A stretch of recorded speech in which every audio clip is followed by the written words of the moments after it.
Салам радиосунда жаңылыктар.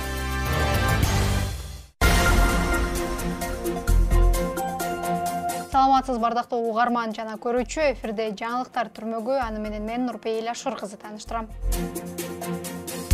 Баткенде казак уну 3000 сомго чыкты. Баткен шаарындагы азык-түлүк саткан дүкөндөрдө Казакстанда өндүрүлгөн ундун баасы 3000 сомдон сатылууда. Монополияга каршы күрөшүү кызматынын төрагасынын орун басары Жээналы Оразбаевдин Салам медиага билдиргенине караганда, казак унунун кымбатташы жол чыгымына байланыштуу. Азыр мына Бишкектеги унду кайра иштетүүчү комбинаттарды азыр 1500 сатылып атат. Ошол биринчи сорттогу биздин Кыргызстандын уну Баткенге жеткенге чейин негизинен жол кереге кошулат да. Азыр 1900 болгону негизинен туура эле да.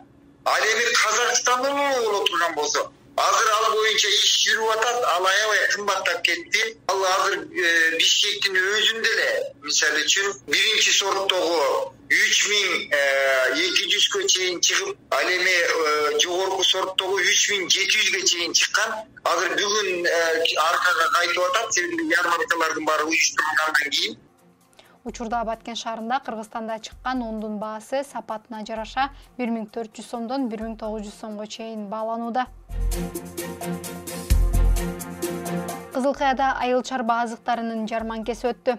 Кечээ 21 сентябрь күнү Кызылкая шаарынын Борбордук аянтында Алтын көз 2023 аталышындагы айыл чарба продукцияларынын жарманкеси өттү. Бул тууралуу шаардык бийликтен билдиришти. Ага ылайык жарманкеде Кадамжай, Ноокат, Араван райондорунан жана Караван айыл аймагына караштуу айылдардын тыйкандары тарабынан өндүрүлгөн айыл чарба продукциялары жана шаардык жергиликтүү өндүрүүчүлөрдүн продукциялары шаар тургундарына кошуна райондордон келген конокторго базар баасынан төмөн болгон баада сатылды.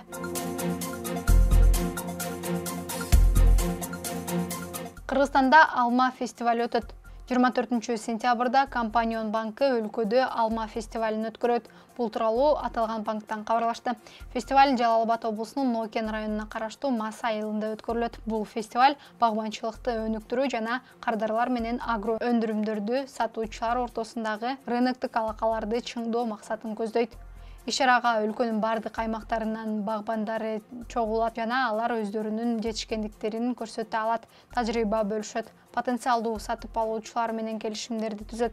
Ошондой эле Компанион банкынын агрономия боюнча адистеринен акысыз негизде кеңештерди алышат. Белгилей кетсек, аталган иш-чара Компанион банкы тарабынан 2006 жылдан тартып өткөрүлүп келет. Күндүн маанилүү учурлары мына ушулар болду. Кайрадан эфир аркылуу амандашканча саламатта туруңуз.